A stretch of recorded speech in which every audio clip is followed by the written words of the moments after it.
Hi, this is Pierre Sabak, and today we're going to be talking to Philippe Langdon, and we're going to be discussing his book, Gods of Divine Union. So this is his book. I've read the book. It's an excellent book. It's very difficult to put you under, to describe what type of author you are. I would describe you as a symbologist, a comparative etymologist. Also, there's comparative mythology in there. Primarily, I'd probably put you under the symbolism. I think what's quite interesting about the book is in terms that there's a relationship between the gods and an idea of, let's say, higher consciousness, and this correspondence between the gods, if you like, imparting a higher level of knowledge, super knowledge, almost to become supernatural, this metanoia which the Greeks talked about, this meta-understanding, this meta-perception. So I think a good place to start this interview would, first of all, just for you to give me some biographical details in terms of your background, in terms of what you studied, and then how this interest within really what is in-depth and very complex symbolism, where this actually arose from. So, yeah. Sure. Really, it started when I was a kid. I always used to wonder what was going on. I noticed that nobody seemed to understand anything. As I became a teenager, I realized more and more that nobody knew what the meaning of life was. And I thought that was bizarre. I thought that was the strangest thing ever. So the first thing I wanted to do was find out what is the meaning of life. Because in my mind, when you know what things are, then you know what you can be doing, other than just doing whatever because everyone else is doing it. What age were you at this point? I suppose I started thinking about it when I was about 10, when I was about to go to secondary school, because it was going to be a big change in my life. And of course you question when you have changes in your life. And one of the questions was, why do I have to go to school? And I think this is a good point, because I've got a 10-year-old son, and at 10 it's a very important age, because suddenly the switch is away from the parent and it moves into the external world. Yeah. And this is where the person or individual becomes aware of themselves and becomes very curious about the external world. So you had this innate curiosity, and that led then to you studying the sciences, didn't it? And later on, to be honest, I had to go through the teenage thing as well as wanting to know for myself and being quite serious about that. I was also a developing teenager, so I did all the usual crazy teenage things. And there was a dichotomy in my life between those two for a while. In terms of a sense of morality, or on the one hand, looking for the meaning of life with a serious attitude. It is a movement towards decency, spirituality, intelligence, this kind of thing, but the wild nature of a teenager is such that they just want to get drunk. Yeah, sure. That's it. And it's that kind of thing. Do you think human beings are wired up to an innate spirituality, a morality? Yeah, definitely. So you think that is our natural nature, which we've perhaps forgotten? Yes. And so it is really a matter of reconnecting to that. Yeah, absolutely. Right. Absolutely. So by the time I was 19, 20, I was thinking far more seriously about it. I'd done the teenage things, I'd gone crazy and wild, and I thought, well, that hasn't got me anywhere. Yeah. So let me be more serious. And I decided to go to college and study maths and physics, because I always wanted to when I was 14, to know why and how maths works. So a very mechanical view of the universe, materialistic. Basically, putting things down in concrete terms that you can actually grasp and use to find out more. Yeah. I realized very quickly that all there is physically is the outside world, which can be categorized by science and maths, and then there's the inside world of psychology. The subjective world. So I decided to learn both at the same time. Right. Okay. However, psychology I can learn in an armchair. I don't need to go through the rigmarole of university for that. Yeah. Right. But physics and maths I did. Right. Therefore, I went to university in the end and did maths and physics. Yeah. And that brings us to the very first instance of something that transformed my thinking. Right. It was right at the end of the first year of my university degree. Something had changed in me. I developed in my thinking with the logic of maths. It seems to do that to a lot of people. So it took you to the next level, but did you find that level was satisfactory, or was it very unsatisfactory in terms of a limited perspective? It was not satisfactory enough yet, and I knew that the second year and third year were going to be really what I was going to be studying as a degree, because in the first year you cap the A level. what was your specialism within maths, or your interest within maths? It's called what you call vector calculus, Right, okay. which is absolutely applicable to physical phenomena. So we're talking about geometry? We're talking about geometry and motion. Okay. Motion, especially. Which would then link into physics and relativity. Yeah, all of that. All of that. So was there a marriage within physics and mathematics at the university, or is it very compartmentalised? They link together very much so. Physics will use maths as its means of establishing the logic of the physical concepts, but mathematics by itself can explore in all sorts of places that physics cannot go. The external world, or more in a theoretical sense? More in a theoretical sense. Okay. Yeah. More in a sense that you're going behind the three-dimensional nature of what we perceive. Behind the scenes. Yeah, behind the scenes. It's like that. Yeah, it gives you that potential. Right. Absolutely. And you mentioned then that there was some kind of trigger or an awakening, or what was this? One night I had a dream. It was right at the end of the summer holidays after my first year. Yeah. I was about to go into the second year and carry on, and I had a dream totally randomly one night that I was surrounded by lots of flying vehicles, the likes that we would call UFOs today. And there were a variety of different scenarios in the dream, but the most significant was towards the end of the dream when I'm looking out the window of my house and an orb. That it was shaped like an egg, but it was symmetrical. Right. So it was nearly an egg, and it was luminous magenta color. Yeah. And it's very rare for me to dream of color so strongly, but this is the strongest color I've ever dreamt of. So do you dream in black and white usually? I never seem to notice the color usually. Right. Okay. There's no prominence in the color. Perhaps there is normal color, but it's very dulled, I feel. I'd read some studies which suggested that with the introduction of black and white TV, people started to dream in black and white. And then when the television switched to colour, the question then begs, what did people dream in before? Presumably it was colour. So therefore, television, in terms of how television can affect the subconscious mind, it can actually affect the dreaming mind. I wouldn't be surprised. But anyway, what resonated with you was this strong sense of magenta, and as what you said, you wasn't typically aware. Do you think that had a vibration to the colour? Was it sending something out? Absolutely, but it's not until you get to the end of this little sequence that I realised what was going on. Right. So this orb comes and it lands outside my house, and I'm just watching it, and a man, and specifically a man wearing a jumpsuit, gets out and he walks into my house, and I watch him do that. Next thing I know, Was you afraid? Or? No fear whatsoever. Just purely, there was no emotion whatsoever. Right, not even curiosity. It was just. There was curiosity. Okay. But I wasn't scared or happy or anything, and nothing in particular. I was just calm. Nothing special. When he came into the house, I suddenly found myself at the doorway to my own bedroom, with the bedroom behind me, and I'm looking down the corridor, and I know in my mind's eye, even though I can't actually see him, but this man has come into the house and walked up the stairs, and he stopped on the landing. And for some reason, I knew that he was giving me the opportunity to go and say hello. But bear in mind, I'm thinking this is a dream at the time. And I thought nothing more of it. 'Cause I didn't even realise I was dreaming. As far as I was concerned, it was actually happening.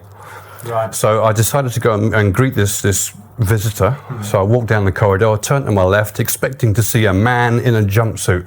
That's not what I saw. What did you see? I saw, as I was approaching that spot, I saw what seemed like a halogen lamp. And I thought, because there's a bedroom right opposite where that wall is, I'd forgotten there's a mirror on the wall there.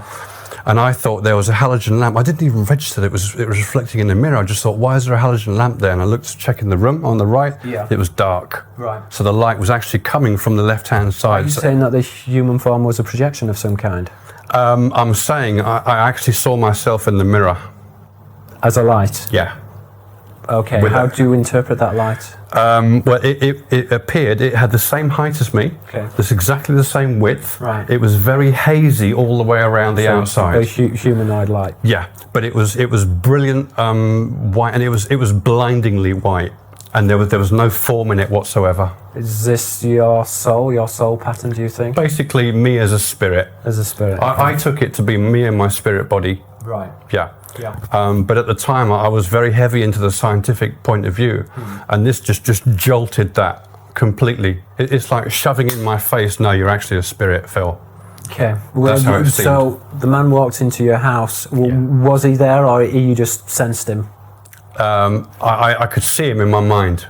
Right. All the time until he got to the top of the stairs, and I just assumed he was in the same form that I saw him in when he came in the house in the first place. Right. But he wasn't. He was a column of light. Okay. As I'm perceiving this column of light, I thought, well, this is what you look like, and I was still thinking it was this alien. Is this white light? Yeah, it's pure white light. Okay. Nothing, no distinction in it whatsoever. Right. Okay. No form, no nothing, just a column. Yeah. So I went to say hello. I went to sort of make a greeting, as it were. And a human mouth appeared in the whiteness by itself, and it sang 3 notes. What were the 3 notes? I can't remember. It was like or something like that. Right. I didn't register it. I was so shocked to see a mouth there. I just couldn't comprehend what was going on. Sure. I wake up in bed. Immediately I wake up and I sit bolt upright and I'm fully awake, as if I hadn't been asleep at all. And it's a normal time for me to wake up at this point. So it was right at the end of the morning, just before I woke up. So, I mean, how did you... I'm interested. You said this was a pivotal point and a turning point. Yeah. Now, your rational mind is going to say that this is just a dream and only a dream. Right. So move on and forget about it. Yeah. What was special about that experience which really demarcated it, let's say, from a dream, or if it was a dream, what really punctuated that as being special? I'd spent quite a few years before studying what's called astral projection, and I was very used to the issues that people describe in astral projection, where they suddenly wake up, or there's no grogginess when you go back into your body, that kind of thing. Yeah. I'm very used to that kind of thinking. I've heard many people. So you were thinking that this was possibly an astral projection? Yeah. That I'd actually come out of my body. The moment I found myself standing in the bedroom doorway, that was the moment I came out of my body. Right. And I had been dreaming up until that point. Okay. And how do you view that other consciousness? The white light? The white light, the other. That was me. Right, but the other being, would you view that other being as an angel, as an alien? Both. As another, as a... Both at the same time. How about yourself? Extraterrestrial angel, this was. That's how I registered it. To me, in my hindsight afterwards, it was me showing myself that I am a spirit. And because I have that background, there's another event I've got to tell you about a little later on that will confirm this. Okay. In many ways, obviously I can't prove it, but it confirms experientially why this happened. So it was a way of waking me up and saying, forget the physical. You really need to be focusing on what is underneath this reality. That's right. That's right. That's exactly right. So when I woke up in bed, I rushed over to that position where I'd just been standing, and I stand there and I think, oh God, there's a mirror on the wall. It's a full-size body mirror on the wall. Which would explain why you saw your reflection as light. Yeah. So then I thought, oh my God, it was me. Yeah. Oh my God. I thought, what does that mean? What does this mean? Yeah. Yeah. How did that impact upon your life after that? Up until that point, I'd been focused really heavily and intensely on mathematics and pure logic. Okay. Pure logic by itself, and I wasn't even entertaining spiritual ideas at all. Right. Afterwards, I could not help pursuing everything to do with pyramids and the ancient world. Right. And I mean everything. Which is very interesting, because when we interviewed James Walsh after he'd seen a flying saucer, he said he just booked a ticket to Egypt. He was like a really down-to-earth, what you'd describe as a working-class lad from Glasgow. Yeah. Had no interest in ancient culture. And what he saw fundamentally changed him to the point where he wanted to write the book and go to Egypt. Yeah. So you became obsessed with pyramids. Obsessed. Which is interesting. So it's a story which is tying up with what other people think. Now, why? Is that because it relates to sacred geometry, or it relates to a past life, or am I reading too much into that? No, not at all. Not at all. There may well be the past life, just to mention briefly, there probably is a past life issue going on there. Okay. I reckon I was on Earth in the ancient past at some point. Right. I have no memory of these things whatsoever, and I've chosen not to remember any of that, because I think it will just add, I've already got enough on my plate. It would be a distraction. A distraction, and there's an awful lot to that as well, you know. So, as an adjunct to this, what would the pyramid symbolize? Were they saying you need to look at the mathematics of pyramids, for example? Not really. To me, a pyramid, now I understand them, represent what's called the great work.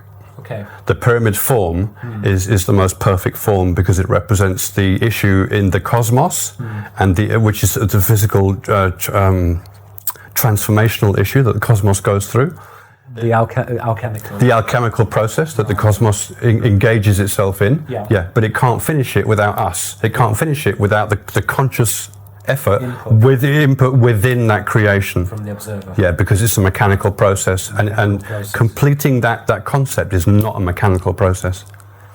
Right, okay. So you mechanically make your way to a point where the mechanics have nothing to do with it anymore, and then there's a spiritual connection.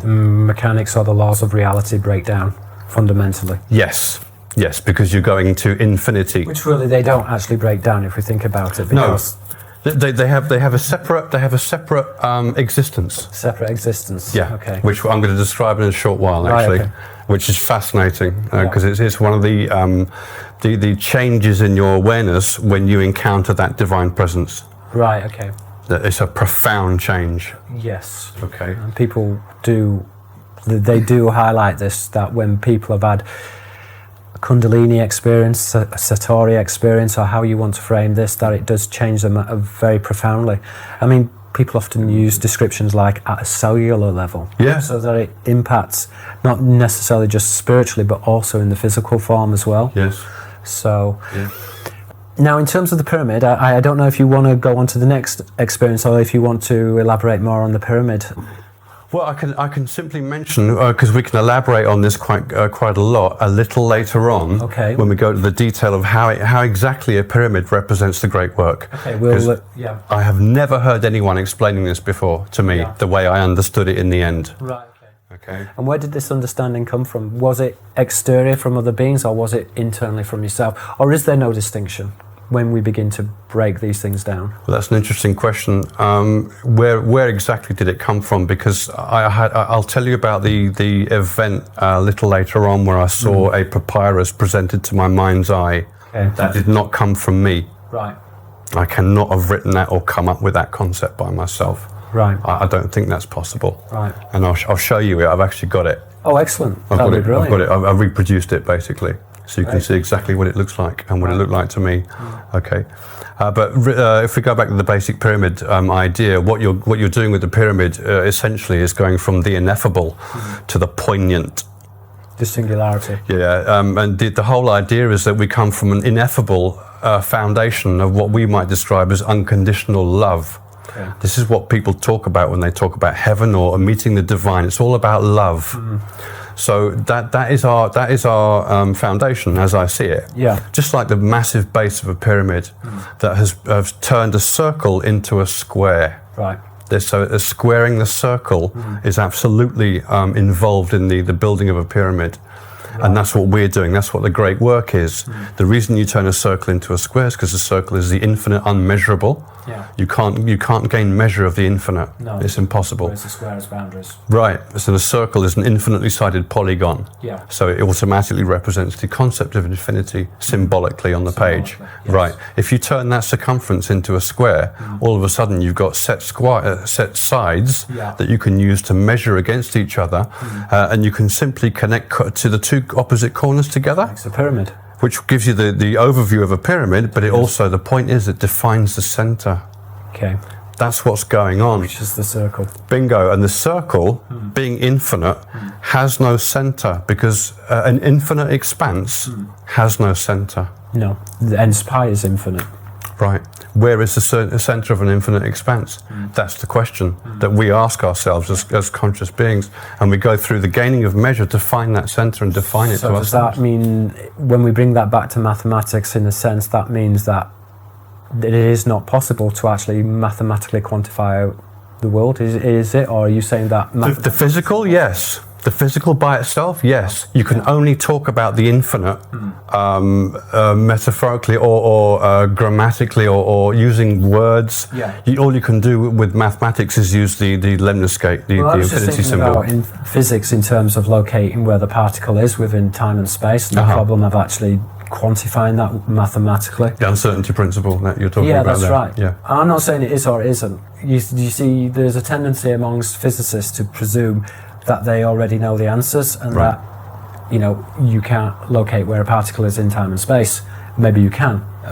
Let's keep an open mind on this. I don't really, you know, I don't know. I'm not a mathematician or a physicist. That suggests that it's an absolute that you can discover. And as far as I know, the only absolute in physical manifestation is much more to do with angular momentum. I know that that's more to do with physics. I don't want to boggle people's minds with physics. You're talking about like the movements of planets. Yeah, the rotational aspect, because it involves acceleration, even though the rotation is constant.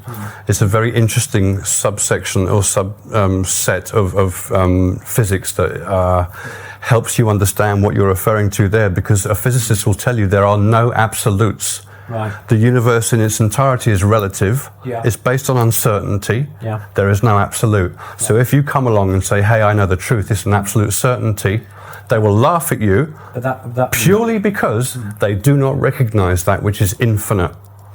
wouldn't that presuppose that space is relative then? Yeah, the constant motion and changing nature of the cosmos is that you could describe it as having an expanding quality as well as a shrinking quality contraction. at the same time.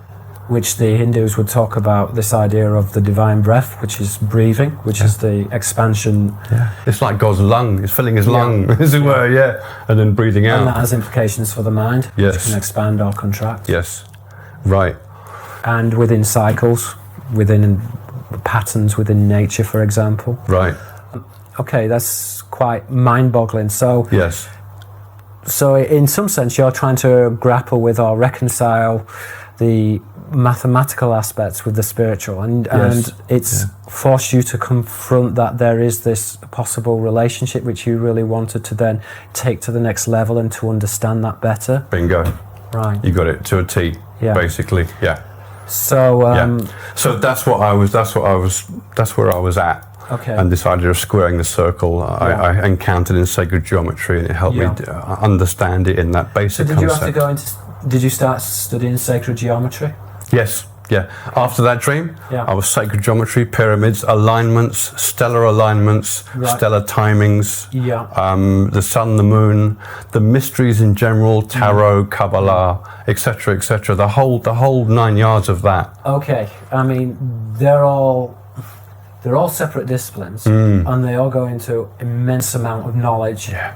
But they're all interlinked as well. Yes. So, for example, I know within symbolism, and we were talking about this, and we both concur on this idea, that the symbol itself is like an encyclopedia of knowledge. Bingo. But it's context dependent. Yes. So you have these shifting signifiers. Yeah. It is relative to context. Yes. So, correct. So I think that's interesting about the symbol itself and how it fluctuates and how the symbol is interpreted. But I also think in terms of the how the knowledge is compacted, you've got a linguistic interpretation, which is very sophisticated and very complex. Yes. You've got numerical, then that goes into geometry, and then that goes into volume, space, time. So quickly, and to understand a symbol in its entirety, you have to be a linguist, a mathematician, a multiple discipline person. Yeah, absolutely. I mean, I focused my time on linguistic encryption. By the sounds of it, you've probably focused a lot of your time on the numerical aspects of the symbol. Partly, partly. Really, how, what does it mean to me? Right. Okay. As an individual in the cosmos, standing on a planet. Yeah. What is all this about? Does it actually mean anything? This sort of thing. Yeah. So I'd read in sacred geometry and Kabbalah that the point of the universe is for God to perceive Himself. Right. Okay. So it's about the self. Within the circle. And I know hieroglyphically that relates to Sirius, and that there are other connotations to this.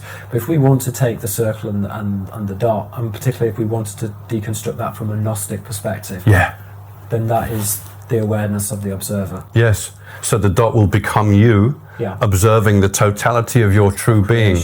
Yeah, because God is, what I would say now, instantly, is that God, what we call God, is your true self. Yes. That is your real self, because that is eternal. Eternal. It's never not there. And here, this transient body is not going to last. Yeah. Which one's more important? Well, It's like, pretty obvious, I think. the yogis themselves would talk about that they were never born and therefore they can never die. Right. Which again is Spiritually. talking about the unassailable. Yeah. Yeah, I think that's very interesting. You said spiritually, but I'm not even entirely sure that they're talking about that, because there's this relationship between the spirit and the physical. Yes.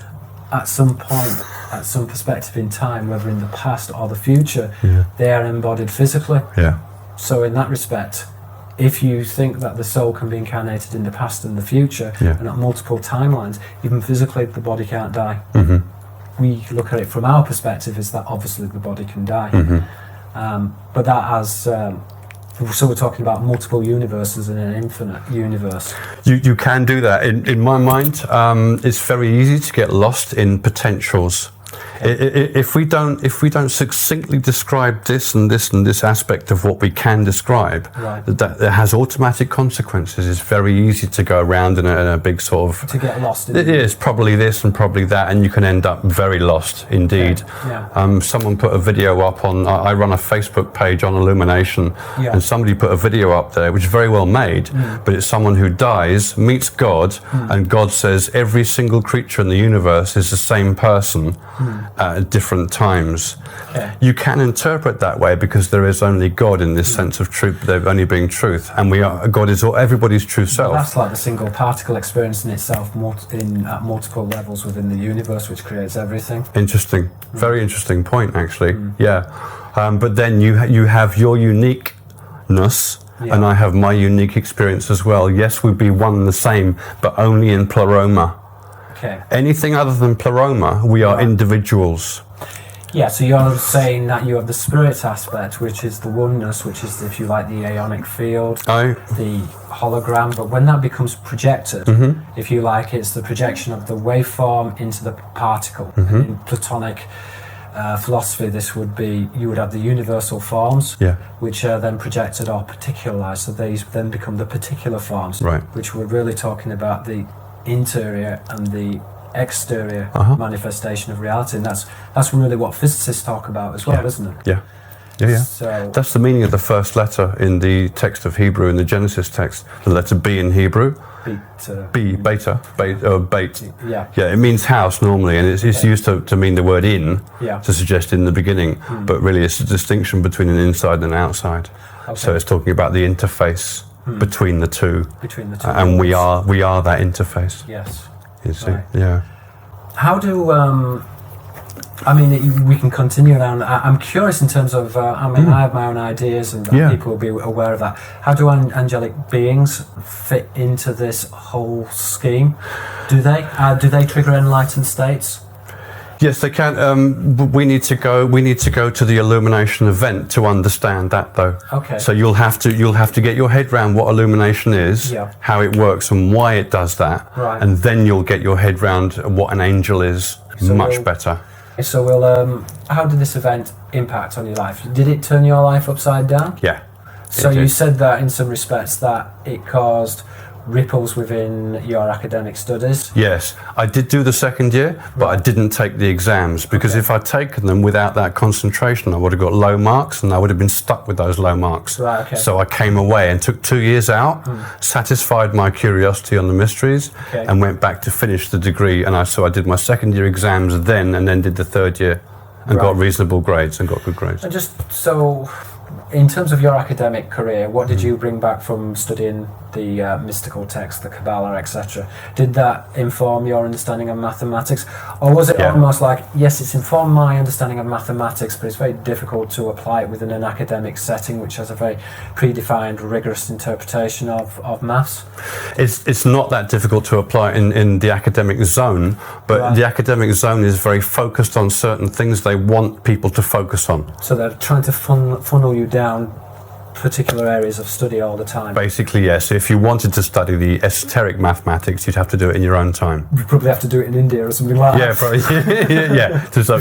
Yeah. Right. Or Yeah. with the Hebrews or whatever, or Okay, the yeah. Arabs. Arabs are very good at maths as well. Right. They're very mathematically orientated. Yeah, you would imagine that with the pyramids, wouldn't you? Right. Exactly. Yeah. Yeah. So what I got from that is the ability to use logic Okay. and to be rigorous, because they Right. drum rigor into you. when you're doing science. You must be rigorous. You can't just assume things. You can assume things to see if it's true. It's an hypothesis, but then it needs to be tested. Exactly. Right. Exactly. So, in other words, keep all information at arm's length away from you, away from your emotions. Sure. Do not engage your emotions. No. As soon as you do that with information, you colour the information. You're going to store that information. You're going to lose the plot. Yeah, unless you're very careful, unless you pull yourself back. Right. Okay. Yeah. So that's what I've done. I've kept everything at arm's length and not become involved in it. Do you want to talk about, go into a little bit of detail in terms of when you took those 2 years out, the type of things which you were studying? Yeah, I specifically studied the work of a man called Stan Tenen, who runs the Meru Foundation. He's based in New York. Right. They have a website. It's full of philosophical, scientific, mathematical essays concerning the nature of Hebrew and Kabbalah, the likes of which we've never seen before. We're talking things like geometry. Yeah. So gematria is one aspect of it, but he discovered a three-dimensional hidden form that turns the entire Hebrew alphabet of the 27-letter version into a cube. Wouldn't surprise me, because so it's a cube. Yeah, they were obsessed in the Kabbalah. They're obsessed about cube symbolism. Yeah. I'd come across the idea that the Hebrew alphabet also has stellar connotations, so that each letter represents different star constellations. Yeah, it's the most profound recording imaginable. Hebrew, Arabic, the sacred alphabets record the entire profundity of the mysteries. Are we seeing this correspondence in many other alphabets, whether it's Greek, Latin? Armenian as well. Yeah. I've got an example of that here. Yeah. Okay, yeah. Maybe we can look at that a little bit later on, because we'll get to a place where we need to look at that concept. And anyway, okay. So what I ended up doing is basically what is called the Great Work. But if you look up the Great Work online or go to an alchemical text about it, it will give you a sequential sequence that you might think, well, what does that mean in terms of my life? It's talking about distilling liquids, and it sounds like chemistry. Yeah. It's not. It's actually talking about your mental process, basically. Right. But what isn't emphasized, I found out, is the singular nature of what you're aiming for in the Great Work, and that is simply to understand. That's all. That's all I was doing. I thought, I want to understand why I'm standing on a planet in a cosmos. When I understand that, I'll know I'll get there. I'll have got there. And that is the Great Work. That basically is the Great Work. To understand yourself, your position, and then by doing so, you end up understanding your higher self. Your highest, yes. Bingo. Yeah. Exactly. And you invite that to you by doing so. Right, okay. And you must be must have tenacity. I retained the tenacity of wanting that. I was never put off, so I never gave up. I mean, is that the meaning of life? What I would say, yeah, but I've had people come at me saying there's no such thing as a meaning of life, Phil. You're full of it.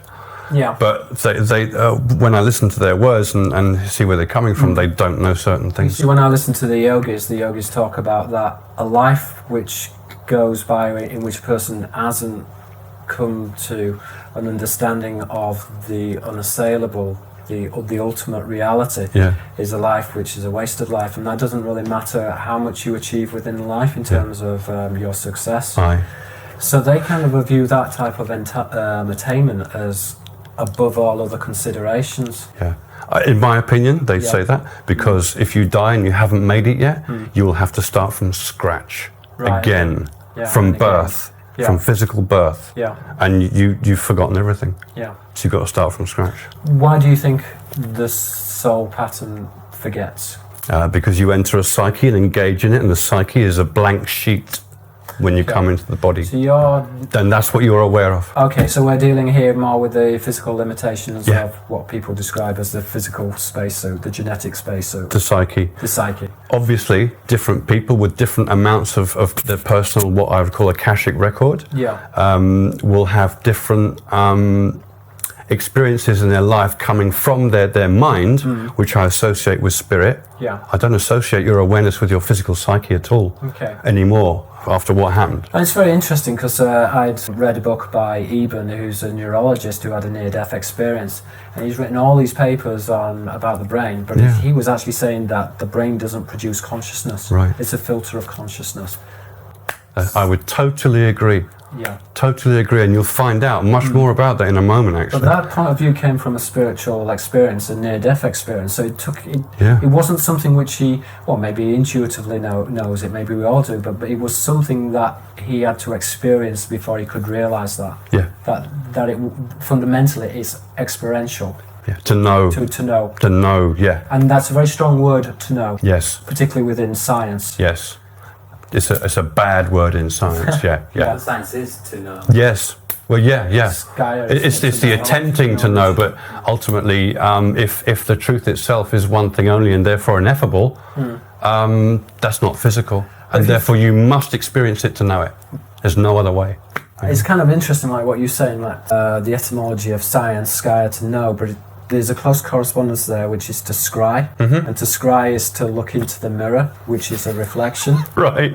So again, Yeah. Good point. Yeah. So there is this relationship between what is real and what is an illusion, and I mean, you see, we get tied up with words all the time Yes. as well, don't we? Yes. So when, let's say, if a yogi or a teacher says this is an illusion, Yeah. we can sometimes take that too literally. Yes. Like, for example, the concept of non-existence. Yes. You see, I look at the idea of the yogis talk about non-existence, and I look at it as not so much non-existence as non-identification, because that which is absolute Yeah. is, Yes. doesn't identify with anything, Yeah. because it just is. Yeah. It's absolute, it's complete. Yeah. To me, not existence and non-existence, that opposition. Yeah. Existence automatically refers to that which is physical and manifest. Yeah. Extant, and obviously so. Yeah. Only. Therefore, the opposite of that is that which is not physical. Yeah. And that is all to do with infinity, timelessness, eternal. Yeah. It's got all these different qualities that we'll go through in a bit. By energy is not physical, isn't it? Energy is physical. Absolutely physical. Of the physical realm only. It is referred to as Shakti in Hinduism. That is Shakti. That's female. Everything in the cosmos is feminine. It's feminine. The cosmos itself is a woman, basically. If you want to bring it down to the most basic terms in language, I would say the cosmos is a female. Yeah. Which it is in many of the mystery religions. Right. Yeah. Yeah. Her womb is the space the cosmos is expanding within or changing within. That is a womb, because it contains waters in which new life is growing all the time. Universes, in fact. Yeah. And I've more and more used very simple metaphors to understand what is going on. Yeah. The father, mother, child concept is profound in the mysteries. Which brings us back to the triangle again. Yes, it is basically the Trinity, which we will understand from I suppose from my point of view, you could say, in a short while. Well, again, if you within Freemasonry, they talk about how the son becomes the father. Yeah. So it's that repetition of these cycles. Yeah, it's a recreation of the creator of that. Yeah, and then again, within mathematics, you have the fractal, which you have these repeating patterns. Yeah. I think the Chinese Lao Tzu described it as the 10,000 forms, and the way in which to express this idea Right. of the manifestation of reality. Yeah. Many mathematicians or people who inquire into the concept of infinity intellectually have ended up in mental asylums. Right. That's not good. No. That proves to me that the intellect cannot grasp it. Right. It tries to, you never get there. Yeah, you've got to leave that behind. Yeah. So when somebody enters an enlightened state which is ecstatic, and they realise that there is no separation, Yes. what's happening there? Are they disassociating from the intellect at one level? Yeah, in my mind, that is being aware of pleroma. What I call the fullness, you could say God is pleroma, because when absolute. we're going to find out about a divine experience in a moment, and you feel full from then on.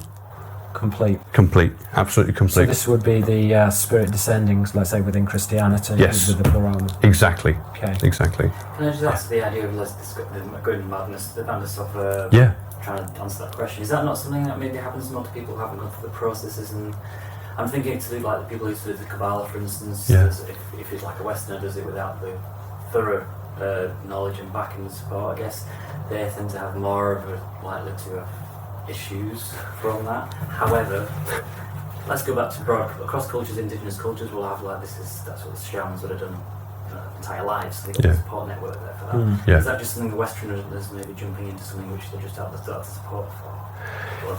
Yes, and we in the West are not used to having our awareness in that zone, of thinking. That's a personal, private zone that some people take, but the scientific community doesn't really bother with all that. They don't consider mysticism to be of any use at all, because it's just purely subjective. Therefore, forget about it, because it's just your imagination. Yeah, and it's very interesting, because I had a series of email correspondences from a mathematician from an Indian university, and they were looking at, shall we say, the more esoteric, and how the esoteric relates, how what the yogis are talking about can be quantified within physics. And they were looking at this relationship. Right. And I think that that's very interesting, because obviously within the West we have the occult tradition, which links into the sciences, and it always has done.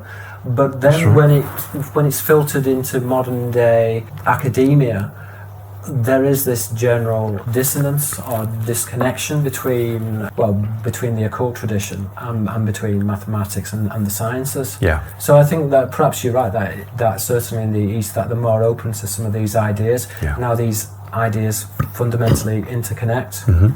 So I want to read you something very quickly. Yeah, please. From it's this one.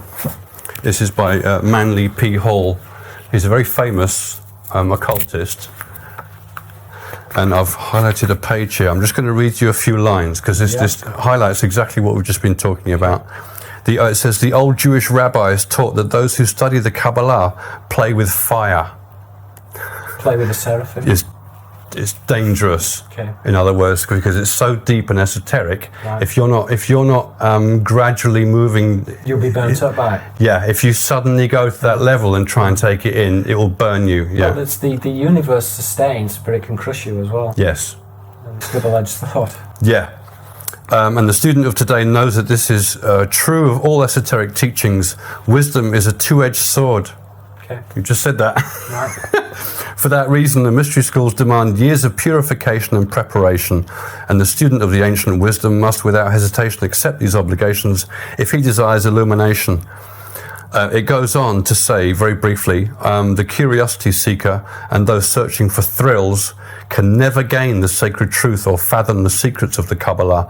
The same is true of those who study magic only that they may derive power therefrom, with which to take advantage of people less informed. He who searches for wisdom in order to gain temporal power will never secure the true spiritual light. I absolutely concur with that statement. All who follow such a course, the intellectual course, that don't want the communion with God or the union with God, all who follow such a course are disciples of the black path. Okay. So he's recognizing there are two kinds of people in this world, and it boils down to their intention. Right. Okay. How simple that is. What is your intention? Why do you want to know this? Well, for me, it was to help the world. Right. Because I saw nothing but problems, and I thought it would be nice to solve these problems. Yeah. Very practical. That's what I was thinking. Right. Okay. And I want to know for myself, because understanding automatically brings you a sense of peace. And I feel a bit sort of discombobulated by this physical thing that surrounds me and the chaotic nature of it. I think, like what you were talking about earlier, the great work itself, it summarizes it in terms of that it is something that has to be worked towards. Yeah. It's not something which is just given freely. Yes. I mean, it's there and it's accessible to anyone at any time. Yeah. And really there is no disconnection. That disconnection is just a perceptual disconnection, which isn't an illusion. You can understand that intellectually, but in terms of really understanding that intuitively and at a fundamental level, that is the next step. And it is that difference between the physical and the spiritual. And it's almost, it's a very thin veil. But that veil is sometimes, it's very difficult to breach that veil. Yes. Do you think then, in terms of, let's say, exercises such as meditation, Tai Chi, do you think that they help the person who is, let's say, looking towards answers but with a genuine heart? Does that help them to get that bit closer, would you say? Yes, it does. Because really the simplicity of Pleroma, heaven and God, is that they are at rest. Okay. The whole issue there is rest, Right. and it's mental rest. So if you can bring yourself to a state of mental rest through meditation, Yeah. Tai Chi, Qigong, I've done, and it really relaxes you. The emphasis there is on relaxation of your mind. You see, I'm a practitioner of Tai Chi, and I've done Tai Chi probably for about 7 or 8 years now. And I can only say that there are theories. I am no expert on Tai Chi, Same. but I think it augments the energy field. And I think that's important because there's a relationship between physical disease and the energy field. Yes. And I see that there is a relationship between the psychic mind and how that impacts upon the body physically. Absolutely. So I think if you can calm the mind and then you can augment the energy field, then that helps you to see reality, shall we say, a little bit sharper. Yeah. It makes one more acute, the mind sharper. Yes. Does that sharpness of mind get you that little bit closer to God to use? Yes. I know that the word God itself has many connotations, but Yes, the word God, everyone has their association with it, but in my mind it's your true self. It's infinite and eternal. And the fact that it's eternal and infinite is such that you cannot go from a limited perspective and thinking of what you're eating today and where you're going to go and what you're going to do at work. These limited transient things is not of the mindset of the eternal. no. So most people in the West seem to spend all their time with transience and hardly ever any time exploring that which is eternal. So they don't understand it. Yeah. So they can't suddenly get there. It would blow you away. Well, the Muslims themselves say that everything which is finite and can be understood is not God. Right, exactly. Yeah. Exactly. It's the infinite. It's the absolute. Yeah, and I'm not saying I understand the totality of God, because God is never ending. Yeah. That there is no end. Nobody can know the totality of that. Yeah. But it doesn't mean God is not like a person who registers to you as a person would register to you in front of you. There is this personal aspect to it as well. Well, the yogis talk about that is that. How would you understand? I mean, it's an intriguing concept. That is that, of the thatness. Yes. So that's the way it is. It's a bit like saying I can't explain it. Is it? Is it like that? Well, because it's of the ineffable. It's something that's way beyond the transient. Yeah. So It's acknowledging it, but it's not trying to put a label on it. Yes, and it's an attempt at giving a quick answer as well. Right. Okay. There's also a wish I've found with yogis to not go into too much detail on certain things. Are they protecting this knowledge? No, a good yogi is protecting the psyche of the person who's asking the question. Right. Okay. That's a very, very smart answer. That's what they're doing. Yeah. I noticed that. I've seen that. Okay. Yeah, absolutely. And I've had to do that as well. I've taken that So they concept on almost myself. give people spiritual crumbs, but crumbs which will lead to real. Yeah, because the way the person asks the question will tell you. If you're illuminated, I can tell where you are. Right. Mentally, I can see all the different little things in your sentence, the intonation in your voice, your physical appearance, the subtlety of your face, and what you are telling me as you ask that question. How ignorant? What is your state of ignorance? Right. Okay. That's what you know. As with illumination, you know that you can see it, you can hear it, and you think, I don't want to fry this person's psyche. I better not mention that. Right. They're asking about it, but I'll just give them something that is okay for now. So you think that this experience that you had, and we were going to talk about this later on, but it fundamentally changed you also at a psychological level? Absolutely, yeah. I mean... Sorry, next question. You mentioned about how this knowledge sharing, kind of got to be careful with it. How do you think the internet will change that, or is changing that, given what we're doing here today compared to what's already been out there on the internet, for example, without having that one-to-one, person-to-person? Yeah, well, I've been analysing what reaction I've got from the videos I've put out, and I've purposefully kept the information nice and basic. As far as I'm concerned, that's just an introduction. And if you take the totality of my videos, there's plenty of repetition. So it's a sort of basic picture I'm giving, and I'm not talking about anything more, anything else, because I don't want to fry people's brains. I have noticed that with your writing, in terms of what you have threaded into the symbol, is that you talk about it from a linguistic perspective, you talk about it from a mathematical, sacred geometry. So you're really threading in a lot of different ideas, and some people may think that those ideas are contradictory, but they're not. They're often very complementary. Exactly. And I've certainly noticed in terms of symbolism, I mean, in my own work, I refer to this as duplex symbolism, where the symbol can switch to have the opposite meaning. That's right. and it locks the meaning. Yep. And it's to preserve the meaning as well. Yeah. So the solar symbol will represent the man, but it can also represent the woman. Yes. And so you have the shifting signifiers. Yes. That's right. That's right. Yeah. That's right. As you say, it all depends on context and what's being alluded to in that moment, a specific moment. Yeah. But we would expect that if we live in a relative world, Yes. in which time is relative, space is relative, Yeah. the point of view is relative, Yeah. then the symbol itself needs to be relative. It needs to have that flexibility Yes. to encode that knowledge. Yes. That's right.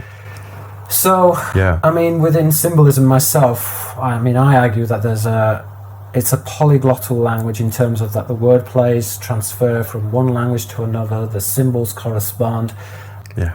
It matches up. Yeah. That there's a correspondence. Right. The universe is a correspondence. Yes. That's right. Okay, so let's think about just closing this section of the interview. Yeah. So we basically got to the fact that you were a very scientific person, that you wanted answers. Yeah. You suddenly had this dream in which you realised that you were a spiritual being. I thought I was. It was only confirmed 20 years later.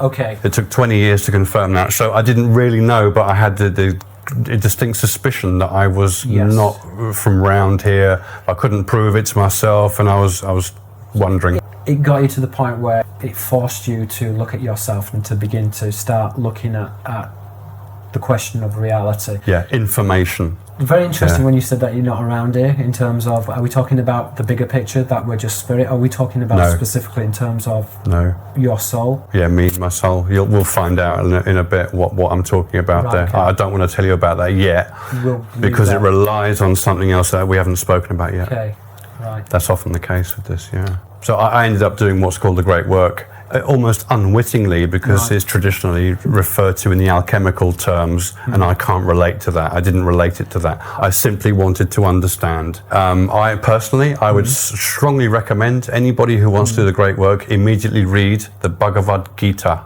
Okay. Immediately. Right. Because it's a lovely, soft introduction to absolute truth. What a book. It's simple and it's perfect. It talks about your true position as a being in existence. Okay. That temporarily finds yourself in the cosmos, but eternally will find yourself in what we would term pleroma, or the Gnostics would term pleroma, the fullness. Yeah. Okay. Yeah. And becoming an angel, because you transit. You go from being a human to being an angel yourself. Okay. And in this sense, every human has the potential to become an angel. And that's interesting, because I do know that some people that I've met, that they talk about that they are angels. Do you think it is possible to incarnate as an angel? Yes. Okay. Yeah, we can talk about that in quite a lot of detail if you want. Okay. Yeah, I'm very familiar with that. Right, okay. Yeah. Have you met people or angels like that? You're just not familiar with the concept? I have met them. Right. I've met them face to face. I've encountered them. Right. I've encountered them online. I've looked for them, and I've found them. Do they have an energetic signature which is different? Yeah, you'd have to notice the subtlety, because they want to fit in. So you'll think, oh, they're just a normal person, but you have to get them on their own, and they'll say, no, I'm actually like this. I only do that because everybody else can't handle what I'm really like. Right. Okay. See, yeah. This is the problem that we've had, and the result of that, of course, is the issue of pretentiousness. Well, Manly all talked about this, didn't he? That immortal beings walk amongst us. Yes, that's right. And correct. That in itself is an interesting idea. Yeah, that's right. Do immortals walk amongst humanity? Yes, they do. Some of these angels, then, are they immortal? When you become an angel, you are immortal. Right. It doesn't mean you can't physically die in the body. When I say immortal, I'm talking about the fact that you have found the eternal state. Okay. So that there's nothing else for you to do in those terms. So in terms of the incarnation is a choice to enlighten humanity. Yes. But you see, the choice itself might be, and I'm guessing that you're coming from a higher level of awareness, it might just be to awaken one individual, and that one individual, their perceptions may awaken another person who in 100,000 years' time may cause a revolution in thinking. Yeah. It's a free-for-all. Yeah. The physical world is a free-for-all. Yeah. If you have if you understand great truth, people will recognize it.